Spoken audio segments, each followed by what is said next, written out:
students, today we are going to discuss about the concept of modernization and the experience of Indian society specifically in relation to the concept.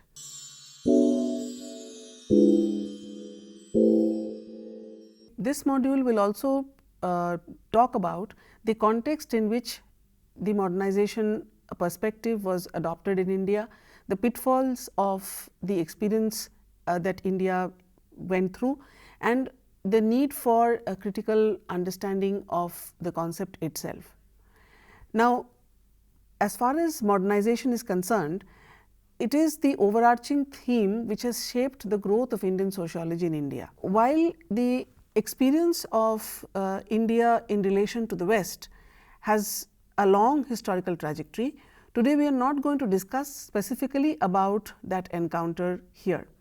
What we are referring to is a very specific paradigm which has come to be known as the modernization paradigm, which refers to a specific process of social transformation in Indian sociological literature.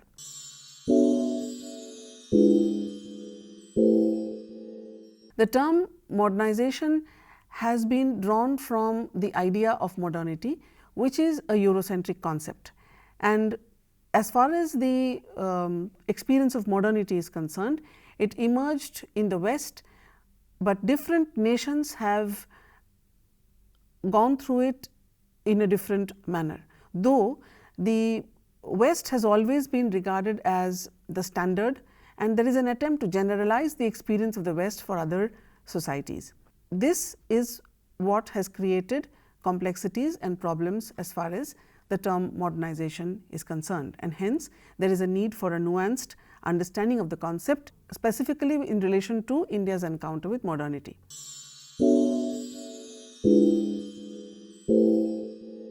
Now, what is this concept of modernization? As stated earlier, modernization is a process of social change that has been defined in many ways by different sociologists, and we will get to know what it means as we go through this particular module. To begin with, the term modernization paradigm or the term modernization is used to refer to a dominant paradigm in American sociology to analyze the processes through which traditional societies became modern. Now, for a long time, classical sociological theorists like Comte, Marx, Spencer, Durkheim, etc., were interested in the modernization of Western societies. But more recent modernization theories are interested in the modernization of non-Western societies. Whatever the case may be, modernization theory is rooted in the belief that non-modern societies will eventually become modern. So, therefore, the new and older nations are already modern. New nations, newly independent nations like Asia, Africa and that of Latin America can and will become modern societies. So, hence there is a notion of unilinearity associated with the concept itself. The story of modernization is hailed as a story of triumph, and it reflects the spirit of the age. Now, let me talk about the context of modernization. How did modernization theory emerge? Now, if one were to look at the modernization theory per se, it arose in the context of decolonization and Cold War. Now, decolonization meant that there were many nations in Asia and Africa which became independent in the 1950s and the 60s, and this process of decolonization spurred a kind of hope and a desire in these countries that material progress on the basis of rational scientific technologies was possible. So, new nations came to be repositories of millenarian ideologies which would spur this process of modernization in those respective notions, and it also sparked off a kind of scramble for power amongst the old nations, which wanted to carve out specific areas of influence in these newly independent nation. Since this phase coincided with the period of Cold War and the hegemony of the United States, the ideas of growth and modernization also received a lot of importance, significance in these nations. Now, the modernization paradigm found its acceptance in many in these newly independent nations, primarily because the elites, the middle class elites of the third world experienced or thought that material progress, development was possible, and this dream of material progress, the desire for stable growth and development, led them to support the state, to create a pressure on the state to support research for modernization, as well as to support externally sponsored research efforts in these newly independent nations. Now, the modernization paradigm was launched in the 1950s. It was specifically a US sponsored multidisciplinary project, and it attempted to provide social, economic, political roots for the elites in these countries to acquire stable growth and development, roots towards stable growth and development. In other words, the idea was that for these newly independent nations, that if they followed the path of the US, they would become developed like the United States. Now, another objective, more hidden, was that there was an attempt to prevent this newly independent nation to slide towards communism or communist inspired form of development. So, this was a very peaceful or positive way of weaning away countries, newly independent nations, from communist inspired ideals towards the ideal that United States posed for these nations. US federal government institutions, including the military, even private universities, philanthropic organizations, and different foundations, they sponsored an enormous amount of research, social science research on these new nations in the third world, and this was wholeheartedly supported. It found a strong resonance amongst the middle class elite in the third world, who were in turn influenced by these dreams of development, and they became interested in their own development and modernization.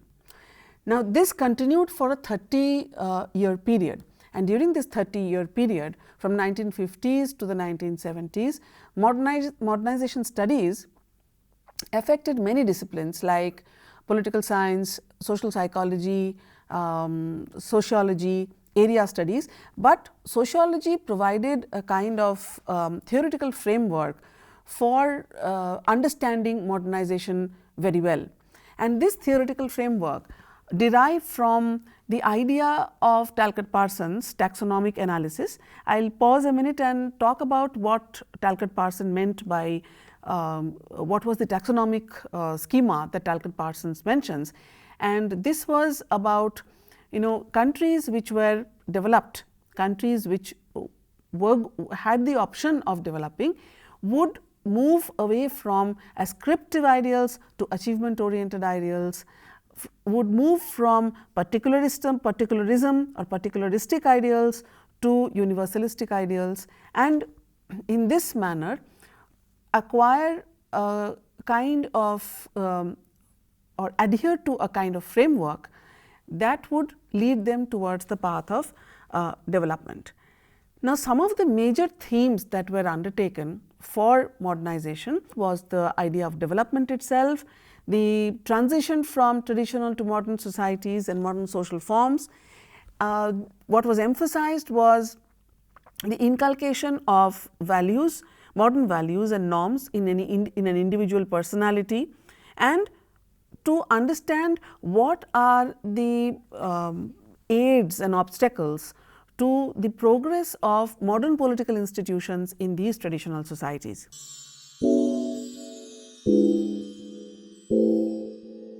Now, let me come to the perspective of various perspectives or responses to modernization in India. T. N. Madan, an eminent sociologist, said that Indian sociology is weary of modernization. Why is this so? Why did sociologists feel that they have had enough of this discussion on modernization?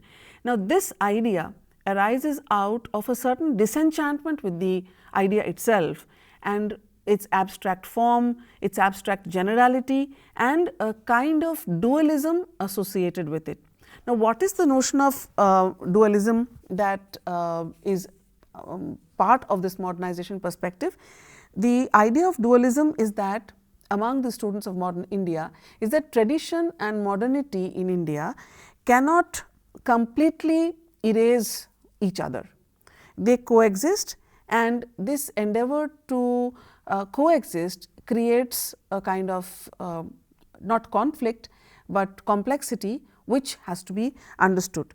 Modernity is a processual phenomena, and this processual phenomena has gone through definitive phases in India, and according to Deshpande, the idea of modernization still remains ambiguous and ambivalent, because not all institutions, not all people have been equally affected or impacted by the idea of modernization. The idea, so therefore, he rightly defines the experience of Indian modernization as one of discrepant dualism. The other perspective about this dualism pertains to the idea that I have just mentioned in terms of synchronicity of dualism.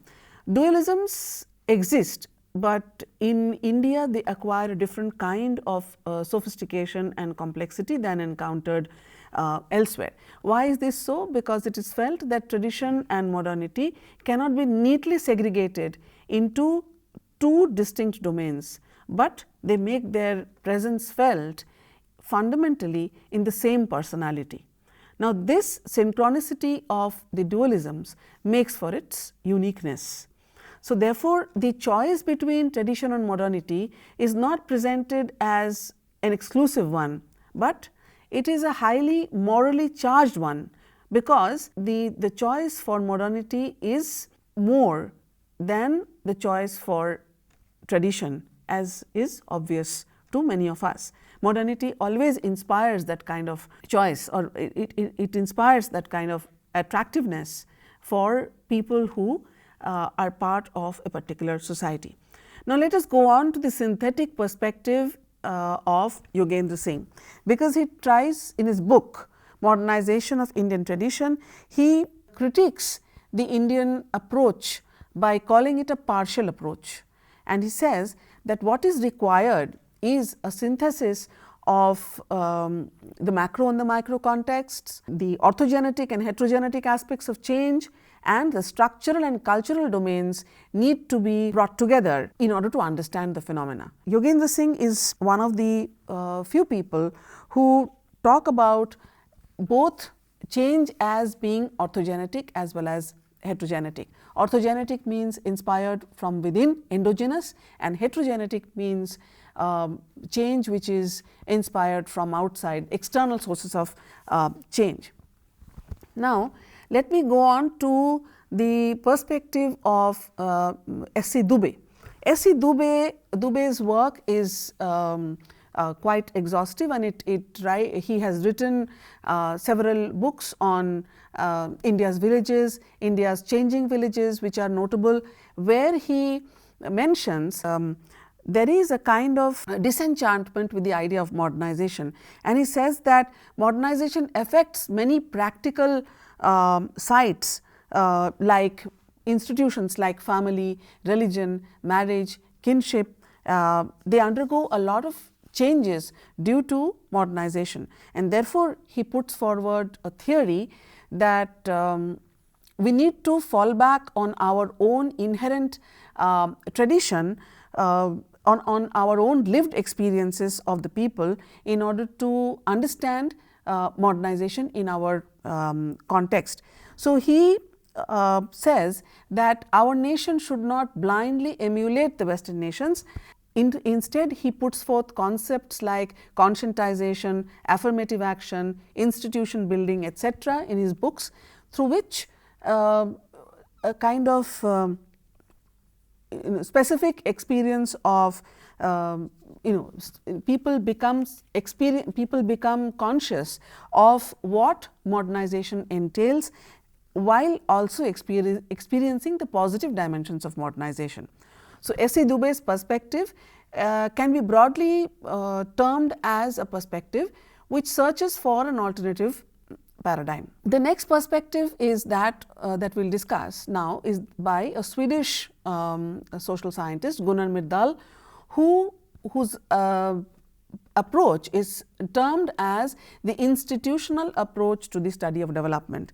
Now, Gunnar Myrdal studied various South Asian countries. In his book, he wrote a book titled Asian Drama, which was published in 1968. He felt that Indian society and the institutions in it hinders modernization and development.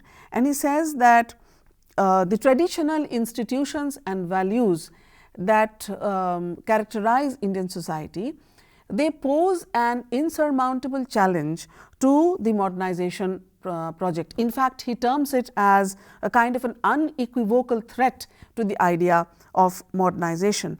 Now, Myrdal further says that the existence of a soft state, he terms the Indian state as a soft state, and he says that the existence of a soft state prevents the initiative towards modernization in India. Myrdal has been criticized by T. N. Madan, who says that it is not that institutions have really hindered the process of development.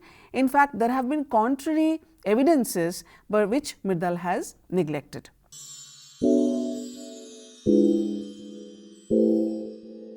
Now, let me go on to the social psychological approaches to modernization. And these social psychological approaches to modernization pertains to the studies by Alex Ingalls and David Smith, who, in order to understand what were the attributes of modernity, what were the social psychological attributes of modernity that can be understood. And this multi-country study was undertaken through a process of survey of Argentina, Chile, India, Israel, Nigeria and East Pakistan. And the attempt was to highlight certain attributes which would constitute a social psychological bent of mind towards the idea of modernization. How do people behave? What is their attitude to modernization is what they tried to map. Now, the next perspective is by Milton Singer, and this is a very important perspective because Milton Singer observes certain strategies of accommodation used by Indians to balance the dualism between tradition and modernity. He undertook his study in Madras amongst the business community of Chettiars, and he comes across, he mentions three processes of compartmentalization, vicarious ritualization and ritual neutralization as processes through which tradition and modernity coexists and is managed by people in India. Now, this strategy can be said to be an attempt to harmonize the dualisms of tradition and modernity in India. Now, if one were to elaborate a little bit on what compartmentalization entails, compartmentalization is a process that Singer observes by virtue of which modern and traditional aspects of one's own life, of an individual's life, was kept apart from each other such that it did not affect each other. And this strict temporal and spatial segregation was at the heart of the idea of compartmentalization. The next point is of vicarious ritualization.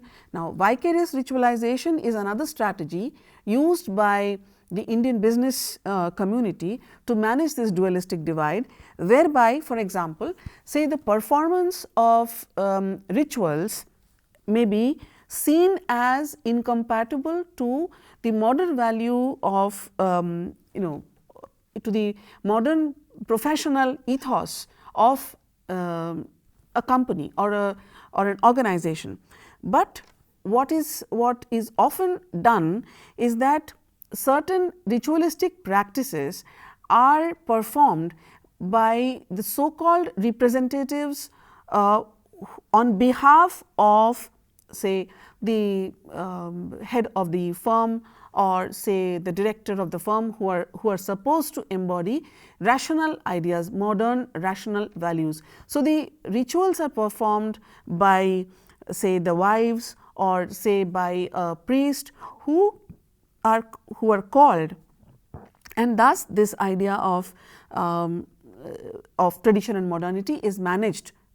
They coexist, but it is managed by the modern organizations. Similarly, ritual neutralization is another process, is another prophylactic gesture through which possible threats of pollution is in modern spaces is avoided. For example, like as in the workplace, rituals are also modified, rituals are shortened, certain convenient aspects are formed, certain convenient aspects are performed just to harmonize with the experience of modernity.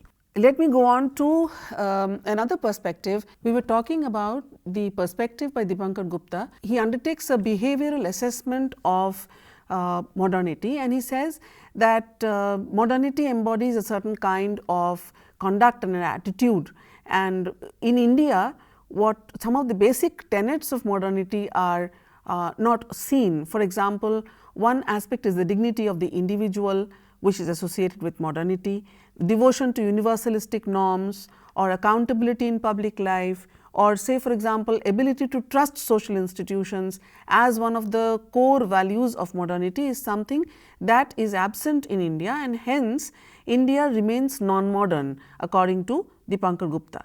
The next perspective is by Rudolph and Rudolph, who say that often tradition and modernity are defined by each other. Misdiagnosis of tradition and the misunderstanding of modernity arises because these two terms are treated as dichotomous.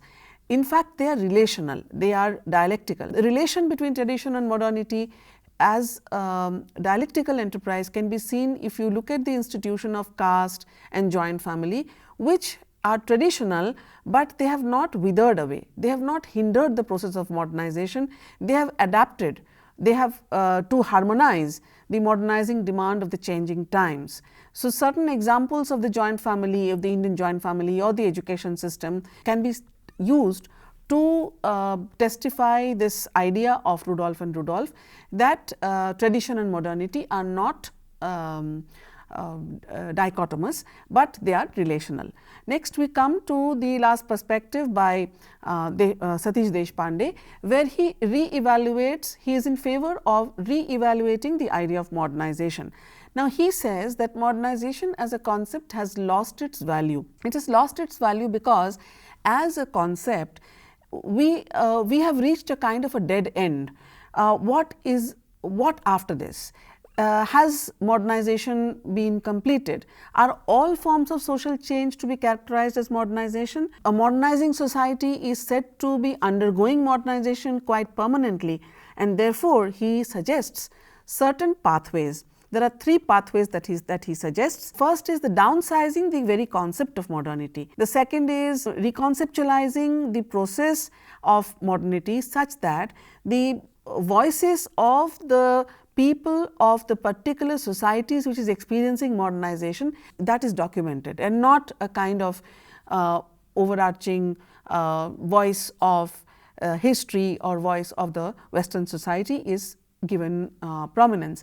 The other is exploring certain unconventional sites where the modernization, the experience of modernity can be felt, for example, in films, for example, in the domain of sexuality and so on. And finally, he says that we need to employ a cross-cultural lens through which we can undertake a comparison of the experience of modernization in different countries, through which we will gain proper insights.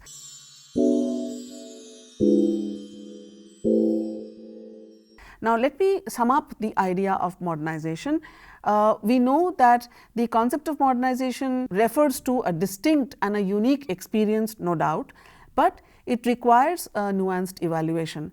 in this particular module, we tried to emphasize on the fact that the experience of modernization in India has remained ambiguous and has been discrepant, to say the least. Institutions have emerged as one of the most important arenas where which has witnessed the interplay of tradition and modernity, but what is required is to develop alternative trajectories of modernity, so that the idea of modernization can be retained.